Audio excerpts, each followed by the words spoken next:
दिसंबर से लेकर 12 दिसंबर तक उत्तर मध्य सांस्कृतिक केंद्र में एक शिल्प मेले का आयोजन किया गया था। इसकी स्टार्टिंग 1 दिसंबर से हुई और 12 दिसंबर को इसका समापन हुआ। इस तरह के शिल्प मेले लगाने का जो उद्देश्य होता है, जैसे कि आप जानते हैं, भारत एक बहुत बड़ा देश है जहां 29 राज्य हैं, कई यूनियन टेरिटरीज़ हैं, अलग अलग राज्यों में अलग अलग बोलियाँ बोली जाती हैं, अलग अलग वस्त्र धारण किए जाते हैं, अलग अलग खान पान है, अपनी सांस्कृतिक विरासत है, अपने लोकगीत हैं, लोक संगीत है, नाचने का, क्लासिकल अपना अपना नृत्य का अपना अपना उनका एक अपना ही स्वरूप है, जिसकी प्रस्तुति ऐसे शिल्प मेले में देखने को मिलती है। तो प्रयागराज के सर्किट हाउस के पास उत्तर मध्य सांस्कृतिक केंद्र में ये आयोजन 12 दिन का था, जहाँ पे 12 दिन ख़ास तौर पे युवाओं और युवतियों में बहुत जोश था। उन्होंने इस शिल्प मेले का जो आनंद लिया वो तो आप देखेंगे ही, और 12 तारीख को इसका समापन हुआ। और आयोजन के पीछे एक ही मकसद होता है कि पूरे हिंदुस्तान की तमाम सांस्कृतिक मूल्य एक छत के नीचे आ जाते हैं, जहां पर कि उत्तर भारत का व्यक्ति दक्षिण भारत, पूर्वी भारत, पश्चिमी भारत, मध्य भारत, तमाम संस्कृतियां, तमाम वहाँ के खान पान, तमाम वहाँ के कपड़े, तमाम वहाँ के नृत्य, अलग अलग तरीके की चीज़ों को एक छत के नीचे से आसानी से देख सकता है, समझ सकता है, और ये कह सकता है कि भारत बहुत सी संस्कृतियों को मिलाकर बनाया हुआ एक बेहद खूबसूरत गुलदस्ता है, जिसको देखने के लिए ऐसे आयोजन होने चाहिए। आइए हम भी देखते हैं उस शिल्प मेले की कुछ झलकियाँ जो अब प्रस्तुत हैं आपके लिए।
जोरदार तालियां हो जाए। बहुत ही सुंदर परफॉर्मेंस इन कलाकारों के द्वारा। इंद्रधनुषीय रंग एक भारत।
फोकस उसी पे रखना जो आए अभी।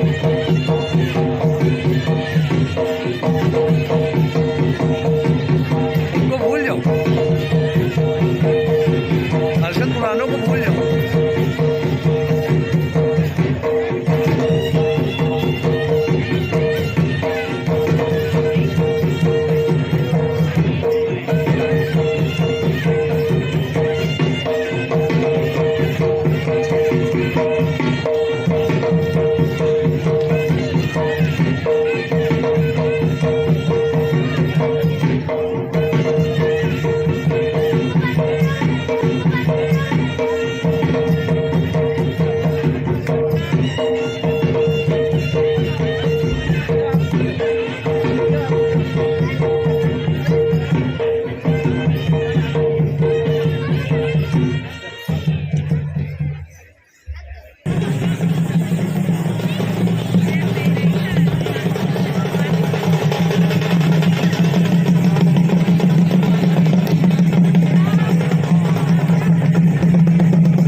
हर्षद, यही में सब कुछ मिल जाएगा।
जी देखे